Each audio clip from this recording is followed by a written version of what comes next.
জমে গিয়েছিল, তবে নুরুল হাসানের কি দারুণ একটা ম্যাচ। শেষ ওভারে 25 রানের বেশি, তবে রংপুর রাইডার্স জিতলো দারুণভাবে। নুরুল হাসান সোহান কি দারুণ একটা ইনিংস খেলেন। এটাই কি তার টি-20 ক্যারিয়ারের সেরা ইনিংস কিনা সেটা হয়তো এই ক্যাপ্টেনই জানেন। তবে সেরা হোক বা না হোক, রংপুর রাইডার্স জিতেছে 6-6। হেক্সা মিশন কমপ্লিট রংপুরের। এমন একটা জয় তো অবশ্যই বিশেষ কিছু দলটার জন্য। তবে আজকের দিনের নায়ক কিংবা নায়কের চেয়েও বেশি নুরুল হাসান সোহান। রংপুরের 6-6 এমন দিনে দলটার সবচেয়ে বড় ক্রেডিট এই ক্যাপ্টেনেরই। তবে শুরুতে বরিশাল 197 রান করেছিল 5 উইকেট হারিয়ে, তখন মনে হচ্ছিল ম্যাচটা বেশ জমে যাবে।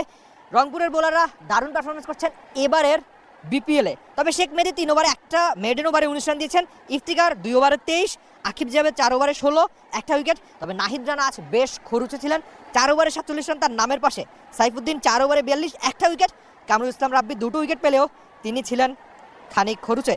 তবে রংপুরের ব্যাটারদের গল্পটা একটু বেশি করতে চাই, বিশেষ করে তৌফিক খান তুষার, এই দেশি তারকা সিলেটের। তিনি রংপুরের হয়ে ওই অর্থে ভালো না করতে পারলো। 28 বলে 38 ছিল। অ্যালেক্স হেলস বেশ দ্রুত ফিরেছেন একেবারে শুরুতে। তবে এমন দিনে সবচেয়ে বড় ক্রেডিট হতে পারে কিংবা সবচেয়ে বড় জয়ের নায়ক একজন নুরুল হাসান সোহানি। খুশদিল শাহ 24 বলে 48, ইফতেখার 36 বলে 48। তখনই ম্যাচটা আদতে জমে গিয়েছিল। তবে নুরুল হাসানের 6 বলে 26 রান